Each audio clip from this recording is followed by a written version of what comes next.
ഇന്ന് ആ വാപ്പയുടെയും ഉമ്മയുടെയും പ്രാർത്ഥനാനുഗ്രഹങ്ങൾ വാങ്ങി സ്കൂളിലേക്ക് റിവിഷൻ പൂർത്തിയാക്കി മലയാളം പരീക്ഷയ്ക്ക് പോകേണ്ട ഒരു വിദ്യാർത്ഥിയാണ്. ഇന്നലെയാണ് റമദാന്റെ ഒന്നാമത്തെ നോമ്പ്. അത് പൂർത്തിയാക്കി പ്രിയപ്പെട്ട മകന്റെ പരീക്ഷാ വിജയത്തിലടക്കം പ്രാർത്ഥിക്കേണ്ട ഒരു ഉമ്മയും വാപ്പയും.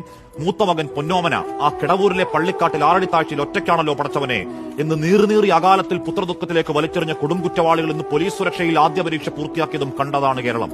സ്വാഭാവികമാണ് ധാർമ്മിക രോഷം, പക്ഷേ അതാണ് രാജ്യത്തിന്റെ നിയമം. കുട്ടിക്കുറ്റവാളി കൂട്ടത്തിന് പരീക്ഷ എഴുതാനുള്ള അവകാശങ്ങളെ പറ്റിയുള്ള കാണ്ടം സൈബർ ക്യാപ്സുകൾ പറക്കുന്നുണ്ടെങ്കിലും ആ ചട്ടവും നിയമവും എന്താണെങ്കിലും മകനും മയ്യത്ത് നിസ്കരിക്കേണ്ടി വന്ന ഒരു അങ്ങേയറ്റം നിസ്സഹായനായ അച്ഛനു വേണ്ടി ശബ്ദമുയർത്തിയ സംഘടനകൾക്ക്, അതിന്റെ നേതൃത്വങ്ങൾക്ക് ഹൃദയാഭിവാദ്യങ്ങൾ. കേരളമേ, ഈ മാരക മരുന്നുകൾ വലിച്ചു കയറ്റി നെഞ്ചക്കും മാരകായുധങ്ങളുമായി ആർത്തലയ്ക്കുന്ന ഭ്രാന്തൻ കൂട്ടത്തിന് കുത്തിക്കീർത്തിഞ്ഞാൻ ഞങ്ങൾക്കിനി മക്കളില്ല എന്ന ആർജവത്തോടെ മുന്നോട്ടിറങ്ങേണ്ട ഒരു കറുത്ത കാലമാണ്. കെട്ടകാലത്തിന്റെ ആധികളിൽ നിന്ന് നാടിന്റെ സഭയിലും കേട്ടു കേരളം.